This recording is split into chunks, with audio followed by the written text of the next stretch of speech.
Hey YouTube, I'm doing a modern deck tech.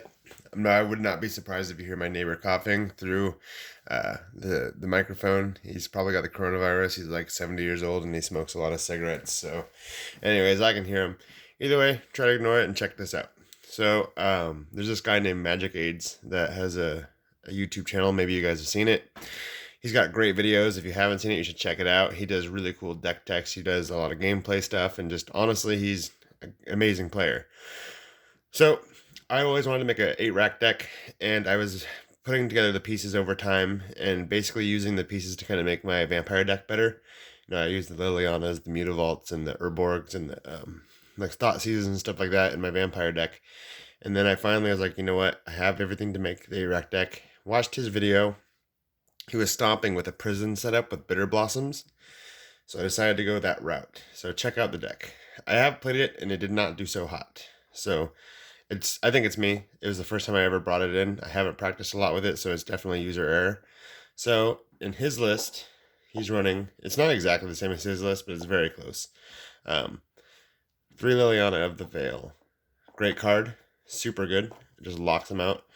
Davriel, actually amazing. He deals 2 damage, kind of like a shrieking affliction, if they have 1 or less cards, and then he also makes them discard a card.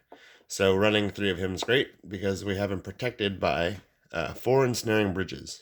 I run 4 of the ensnaring bridges, and they've been a great asset. But the one thing I would say about the ensnaring bridges is that sometimes they're just a dead card. It's often you come into decks where you're like, anything would be better than this because they just don't run creatures like blue-white control. It doesn't do anything against them. Bitter Blossom, on the other hand, does. So Bitter Blossom I found is a great card. It's been really cool against aggressive decks that pick out your life. It can be kind of dangerous because the extra 2 life you give into your Bitter Blossom actually is a lot. 4 Raven's Crime, so we're looking at a very normal type of 8 rack situation from here on out. Instead of 4 Shrieking Afflictions, we're only running 3. So we're going to do 3 Shrieking Afflictions. I'll try and say that 3 times fast. We got 4 of the rack. And then we're going to go 4 Inquisition of Kozilek. Only 3 Thoughtseize. I believe 4 Wrench Mind. Then 2 Collective Brutality. And his, I think he runs a little less land, a Collective Brutality, and a Funeral Charm. It's actually super similar. It's not very different at all. I think the main part of the deck that is important is that it's running the Bitter Blossom and the Ensnaring Bridge combo as well as the discard. It's the video labeled hard for discard. If you just type in 8-rack AIDS into YouTube, I highly recommend watching the video, especially if you're into this type of deck. So the land base, we've got 4 Mutavaults. I beat blue-black control just with Mutavaults alone.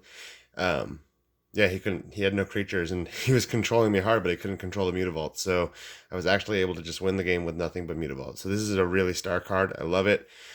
It's great. I'm running 4 Urborg. You can get away with less. I think that having 4 doesn't hurt because it's just, you know, it's just going to make everything tap for black mana. So these Nurturing Peatland and Silent Clearing, these will give you a black mana if you pay a life. Castle Lockdown also gives you black mana, but this way it makes it so it doesn't cost a life. And then the rest, I'm just running swamps. So those are just my land base, just swamps and the Mutavaults and the Urborgs. So land base is great. I want to talk to you a little bit about sideboard and a little bit about what happened when I went to go play at the modern tournament. So a couple other spells, because one of the biggest thing that scares me when I'm playing this deck is planeswalkers. I don't have any way to get rid of them. In the sideboard, I have a lot of creature hate. In the main board, there's a lot of creature hate. I guess there really isn't in the main board, but either way, yeah, in the sideboard there's plenty of creature hate, but it doesn't matter. The main board has Ensnaring Bridge, but nothing gets rid of this freaking planeswalker. So I'm going to take this out and put in Vampire Hexmage, because another thing that seems bad against this deck is what's the one called? Not either. No. Well, either way, there's a few things that are bad for this deck. Chalice of the Void on 1 counter and also Planeswalkers. Just get the Vampire Hexmage to get rid of both. Seeing as there's not a lot of artifact destruction in black. Couple Delirium Skynes. Each player discards 3 cards. It's great to pull in the late game when you're behind. Couple Fatal Pushes.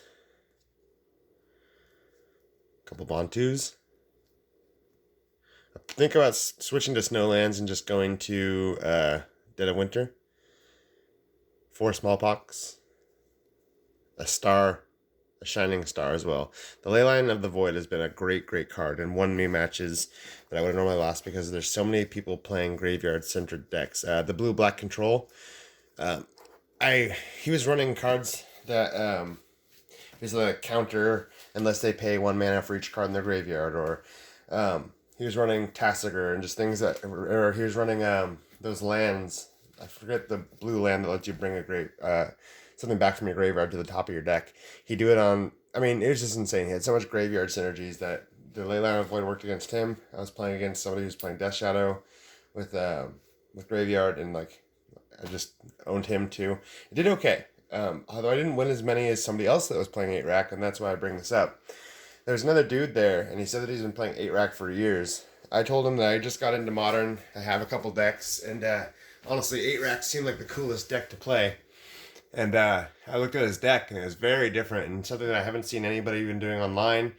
The deck lists and people that are playing on YouTube, they're not doing these things, and I think he's doing the right thing and has the experience under his belt.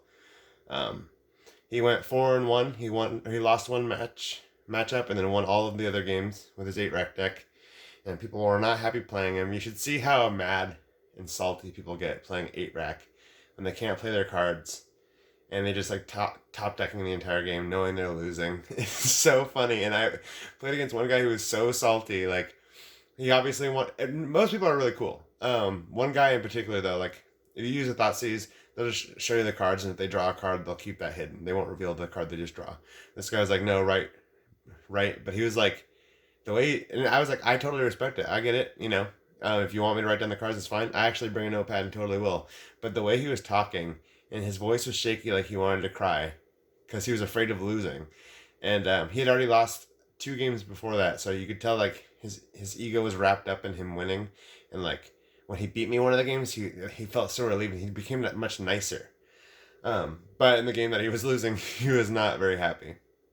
Anyways, I went off topic because the guy that was kicking ass with his 8-rack deck had a lot of experience, and he told me that not so many 4-ofs in the deck. He explained that Smallpox is better than Bitter Blossom, because Bitter Blossom is also Ensnaring Bridge. He said he runs 2 of them, but 4 is too many, and Smallpox is just a star card. He says that people don't realize how good Smallpox is against so many different decks. He also said that Raven's Crime's a star, which I run 4 of those. He said that's great.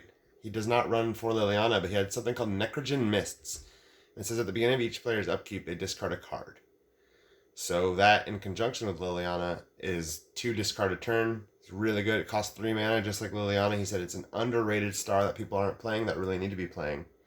Another one I thought was really interesting is he had main deck in his lands, something called Bajuka Bog. It comes into play tapped. I believe he ran 2 of them in his deck. But makes your opponent sacrifice their graveyard. So, you know, just having that in the main deck, you don't have to worry about sideboarding in your Leyline of the Void. You at least have that in your first game to kind of seal the deal. And I was watching him. When I got done with my game, I sat down and watched him play a game with this kid. And halfway through the game, he draws his Bajuka Bog, lays it down. It was fine. He already had plenty of mana to play things in his hand. The guy, his opponent was already top decking every turn. And he's like, get rid of the graveyard.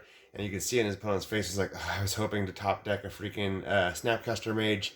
And he didn't top deck a Snapcaster Mage, and now it wouldn't even matter because that Bajuka Bog was badass. He also talked about a land, I want to say it's called Buried Ruin. I'm not 100% sure. I wrote it down, but I don't have the paper on me. Basically what it does is it lets you pay it's a land that lets you pay a mana cost and then regenerate an artifact or bring it back from the graveyard. And move it to your hand, but that's really good because one of the things that I noticed playing my game is somebody sideboards in some artifact hate. They take out my Ensnaring Bridge. I am just screwed until I draw another one. And if it takes 4 turns before I draw another one, then that could just be it. Or if somebody's down to like 3 life exactly, they kill my rack, and I know if I just had it back, next turn I could win by maybe even the next turn or the next time that his next upkeep I could win. Well, having that land sitting there is great because one, it draws hate away from the Mutavault. He was explaining this to me too. It's genius. It's like it draws hate away from their Mutavault. If they're going to use their Field of Ruin on your land, it's going to draw it away from their Mutavault, and they, or vice versa, where the Mutavault will draw hate away from the Regenerate Artifact land because it's beating their face. So like, no, I just got to stop this Mutavault. It's more important. But then that land that lets you bring an artifact back is super super important because it gets your ensnaring bridges and your racks back. So, anyways, those are something I'm going to change. I'm going to practice with it. I'll also make sure to give you guys an update. Thanks for watching. And if you guys play 8 rack at all and you guys can verify what this guy is saying, or if you guys have tried Necrogen Mists, look it up. It's 3 to play. Each player discards a card. Seems really good. Tell me what you think. The guy actually had been playing the deck for years, and he said that he runs 3 Liliana and 1 Necrogen Mists because the Liliana actually is easier to get rid of. He's like, the Necrogen Mist is like a Liliana. Sure, it does not get rid of a creature for sacrifice, but it has that ability. At the beginning of each player's upkeep, to discard a card. And it's an enchantment, so it's just staying. It's not like, oh, I'm going to attack your Liliana or whatever. It's staying there. So, anyways, thanks for checking out my 8-rack deck tech, and I hope to hear what you guys think about 8-rack. If you've ever played against it, if it's ever made you salty, or if you do play it, let me know. And thanks for watching, guys.